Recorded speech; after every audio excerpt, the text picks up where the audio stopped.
യാത്രക്കാരുടെ എണ്ണത്തിൽ record നേട്ടവുമായി Sharjah അന്താരാഷ്ട്ര വിമാനത്താവളം.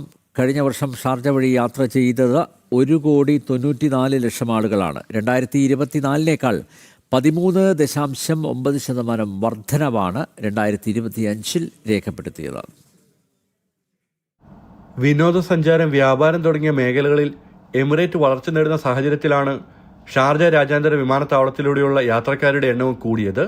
2025 യാത്രക്കാരുടെ എണ്ണത്തിൽ ഷാർജ 13.9% വർധനവ് രേഖപ്പെടുത്തി. 1,94,00,000 യാത്രക്കാരാണ് വിമാനത്താവളത്തിലൂടെ കടന്നുപോയത്. 2024 ഷാർജ വിമാനത്താവളം വഴി യാത്ര ചെയ്തത് 1,71,00,000 യാത്രക്കാരായിരുന്നു. 35 രാജ്യാന്തര എയർലൈനുകൾ ഷാർജയിൽ നിന്ന് ലോകത്തിന്റെ വിവിധ ഭാഗങ്ങളിലേക്ക് സർവീസ് നടത്തുന്നുണ്ട്. ചരക്ക് ഗതാഗത രംഗത്തും ഷാർജ വിമാനത്താവളം വൻ വർധനവ് രേഖപ്പെടുത്തിയിരിക്കുകയാണ്. കഴിഞ്ഞ വർഷം 16,770 ടൺ ചരക്കുകളാണ് ഷാർജ വഴി പോയത്. 2023 12,566 ടണ്ണും 2024 14,035 ടണ്ണുമായിരുന്നു ഇത്. വ്യോമഗതാഗത രംഗത്തും ചരക്ക് നീക്ക രംഗത്തും ലോകത്തെ പ്രധാന ലക്ഷ്യകേന്ദ്രമെന്ന ഷാർജയുടെ സ്ഥാനം ശക്തിപ്പെടുത്തുന്നതാണ് കണക്കുകളെന്ന് അധികൃതർ അറിയിച്ചു.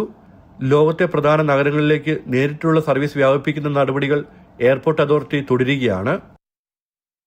ജനം, ദുബായ്.